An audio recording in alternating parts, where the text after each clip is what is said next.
Dans les années 50, le centre de la musique arabe s'est transposé du Caire à Beyrouth. Grâce au Rahbani, au groupe des 5, qui était composé donc des 2 frères Rahbani, de Philémon Wahbé, Toufi El-Bacha et Zaki Nassif, ils ont créé un genre, les Rahbani, l'opérette libanaise.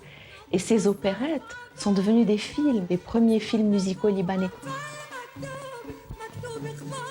Et pendant la guerre, on a un courant cinématographique qui a éclos et des réalisateurs comme Maroun Bardadi, comme Burhan Alawiya, comme Randa Chahal ou Jocelyne Saab commencent à demander à des musiciens de collaborer, donc d'écrire des musiques pour leurs films, ce qui n'était pas le cas avant.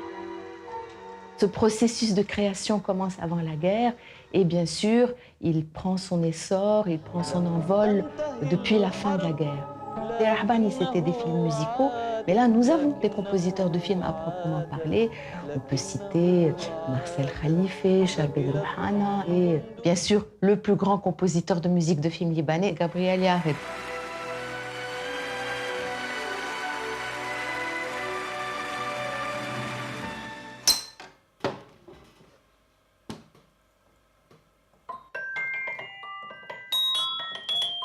La musique, pour moi, c'est un langage. Quand je n'arrive plus à exprimer par des mots, j'exprime par la musique. Et un langage est là pour exprimer des images. عندي حب للآلة اللي بلعبها اللي هي الجيتار وكل تفكيري حول كيف بدي استعمل هالجيتار تخبر قصة.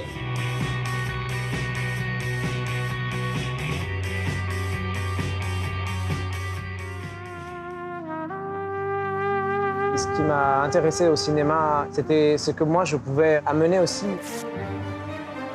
Que je pouvais accompagner une démarche artistique globale qui n'est pas uniquement la mienne, mais qui est une démarche artistique de plusieurs personnes en même temps. Je participe à quelque chose qui raconte une histoire et qui communique à beaucoup plus de monde aussi.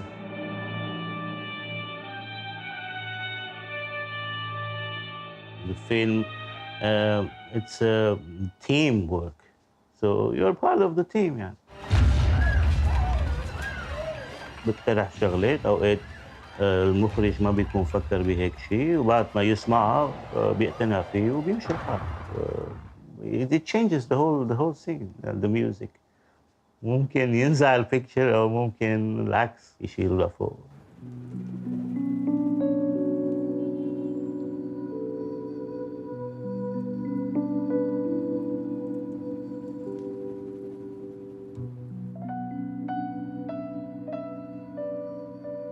Il faut dire aussi que le cinéma est le plus grand producteur musical au XXe siècle.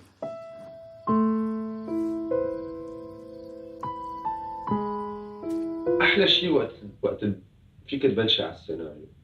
وقت الواحد بيعطيني سيناريو بشتغل وباخذ نوتس أول شيء. بجرب أتخيل الموسيقى قبل ما حتى أشوف التصوير قبل ما أشوف شيء.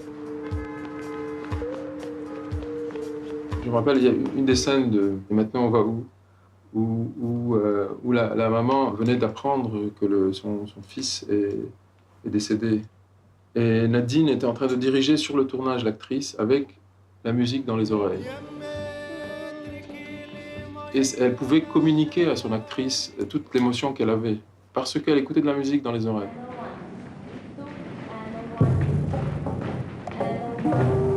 Et aussi, ça permet des fois au réalisateur de donner un certain rythme à la scène, ce même rythme qu'il va retrouver au montage après, parce qu'en utilisant la même musique au montage, tout colle comme si c'était fait ensemble.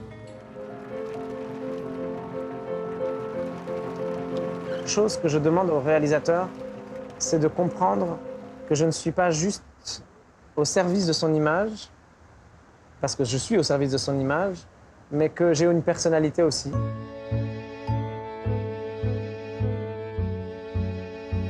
Ce que j'essaie de dire au réalisateur, c'est qu'il faut que tu me considères comme un acteur, comme les autres.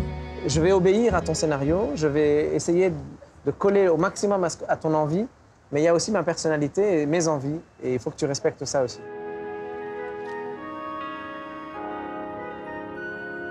Mais je laisse souvent ma vie intérieure me guider avec un déclencheur qui a été un scénario, qui a été une image, un texte, n'importe quoi. C'est des déclencheurs qui viennent faire ressortir des choses qui sont enfouies et entassées pendant des années.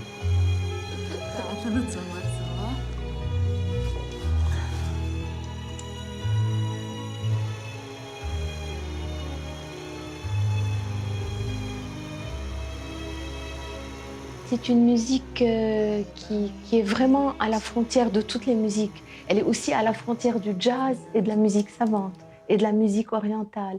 Donc c'est une musique bouillonnante et c'est une musique diverse, comme l'âme libanaise.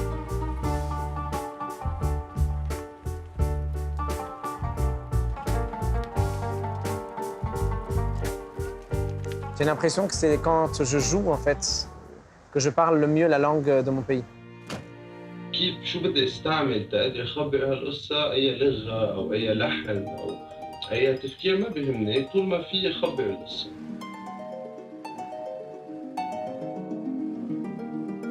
Ce mélange Orient-Occident, rigueur, émotion, cartésianisme, émotionnalité, ce mélange, il est très demandé. Et c'est pour ça que de plus en plus, notre musique et notre cinéma commencent à se faire un nom mondialement. Et bon, ce n'est qu'un début.